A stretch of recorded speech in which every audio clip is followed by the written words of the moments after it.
আসসালামু আলাইকুম এভরিওয়ান, চলে আসলাম তোমাদের সবার পছন্দের আরো একটা ড্রেস মেকিং ভিডিও নিয়ে। এই ড্রেসটা আমি কোথা থেকে নিয়েছি আর কত টাকার কতটুকু লেস ইউজ করলাম সবকিছু শেয়ার করব এই ভিডিওর মাধ্যমে। তো বেশি কথা না বলে চলো ড্রেসটার ডিটেলস ভিডিওতে চলে যাই। থ্রি পিসটা আমি নিয়েছিলাম ফেসবুক পেজ সিরিজ থেকে। আপুদের পেজে অনেক সুন্দর সুন্দর থ্রি পিসের কালেকশন রয়েছে, তোমরা চাইলে আপুর পেজটা ঘুরে আসতে পারো। আমি স্ক্রিনে আপুর পেজের একটা স্ক্রিনশট অ্যাড করে দিয়েছি। থ্রি পিসটা হাতে পাওয়ার পরই আমি দৌড় দেই লেসের দোকানে। পিসটা এমনিতেও অনেক বেশি সুন্দর ছিল, লেসটা না ইউজ করলেও হতো। তবে আমার এখন যে কোনো ড্রেসে লেস লাগাতে অনেক বেশি ভালো লাগে। দোকানে যাওয়ার পর আমি বেশ অনেকগুলো লেস দেখেছিলাম, বাট কোনোটাই আমার তেমন একটা পছন্দ হচ্ছিল না। লাস্টলি এই লেসটা একটু ভালো লেগেছিল, তো আমি এই লেসটাই নিয়ে নিই। এর সাথে আরো দুটা লেস অ্যাড করে আমি মোট 125 টাকার লেস নিয়েছিলাম। ওখান থেকে বাসায় এসে আমি ড্রেসটা মেক করার জন্য সবকিছু রেডি করে নিচ্ছিলাম। আর আমি কয়টা লেস নিয়েছিলাম এখানে তো তোমরা দেখতেই পাচ্ছ। ড্রেসটা বানানোর জন্য ফিতা কেচি সবকিছু রেডি। এবার প্রথমেই আমি ড্রেসটাকে কাটিং করে নেব নিজের শেপ অনুযায়ী আর্ট করে। এখানে একটা কাঁচি দিয়ে আমি প্রথমে জামাটা কেটে নিয়েছি। জামাটা কেটে নেওয়ার পর আমি এবার এটা সালোয়ারটা কেটে নেব। কিছুক্ষণের মধ্যে আমার জামা এবং সালোয়ার দুইটাই কাটা শেষ। এখন আমি এগুলোকে নিয়ে চলে আসি মেশিনে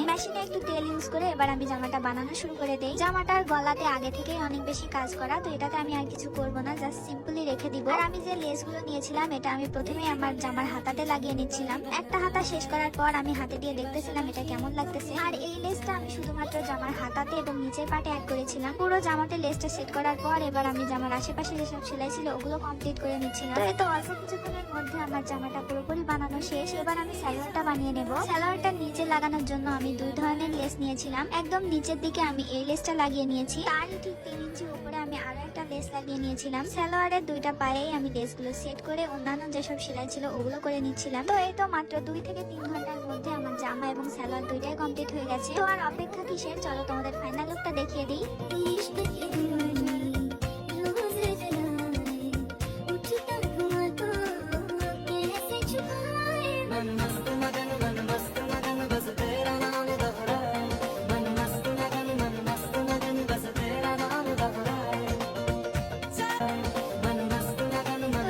ড্রেসটার ফাইনাল লুক। এখন তোমরা আমাকে বলো যে ড্রেসটা তোমাদের কাছে কতটুকু ভালো লেগেছে। এই থ্রি পিসটার কাপড়টাও অনেক বেশি সফট ছিল, পরার পর আমার অনেক বেশি আরামদায়ক মনে হচ্ছিল। আর এটা সালোয়ারটার লুকটা তো তোমরা খুব ভালোভাবেই দেখতে পাচ্ছ। আর ভিডিওটা এই পর্যন্তই। আমার এই ড্রেস মেকিং ভিডিওটা তোমার কাছে কতটুকু ভালো লেগেছে আর তোমরা কে কোন জায়গা থেকে আমার ভিডিওটা দেখছো অবশ্যই আমাকে কমেন্টে জানিয়ে যেও। আর আমার এরকম ড্রেস মেকিং ভিডিও যদি তোমাদের ভালো লাগে আমাকে ছোট্ট একটা কমেন্টে জানিয়ে যেও। নেক্সটে আমি আবারও এই টাইপের ভিডিও আপলোড দিব। তো এভরিওয়ান, দেখা হচ্ছে আবার নতুন কোনো ভিডিওতে। ততক্ষণ সবাই ভালো থাকো, সুস্থ থাকো, আল্লাহ হাফেজ, বাই বাই।